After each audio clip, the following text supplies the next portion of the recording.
Hello everyone. For centuries, the Chinese practice of foot binding, known as the lotus feet tradition, symbolized beauty, status, and cultural identity while embodying deep gender oppression. This custom, which involved tightly binding young girls' feet to alter their shape and size, spanned over a millennium, leaving a complex legacy that continues to intrigue historians and scholars. Its origins are uncertain, but often traced to the 10th century during the Five Dynasties or early Song dynasty. Legend suggests Emperor Liyu's concubine, Yan Yang, danced with bound feet on a golden lotus pedestal, captivating the court and sparking the trend among the elite. Initially a marker of wealth, as it implied a woman did not need to work or walk, foot binding spread across Han Chinese society by the Ming and Qing dynasties. The process was painful and debilitating, starting between ages 4 and 9, when a girl's feet were still pliable. Feet were soaked in warm water or herbs, toes curled under, and wrapped tightly with cloth strips, tightened daily to compress the foot into a crescent shape.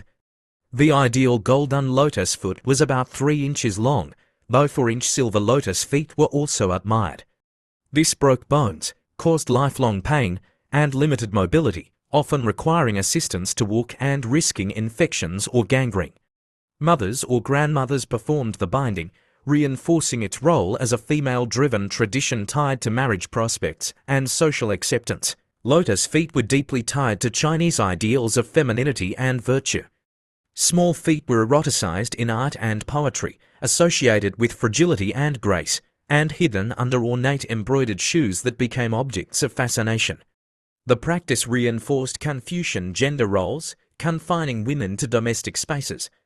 It also served as an ethnic marker, with the Qing's Manchu rulers banning it among their own but allowing it among the Han, where some women saw it as a symbol of identity.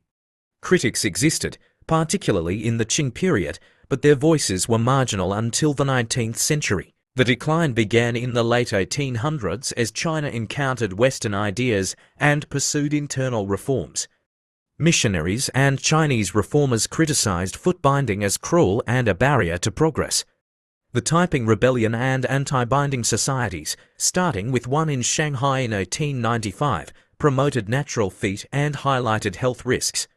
The Qing government banned it in 1902, but enforcement was weak.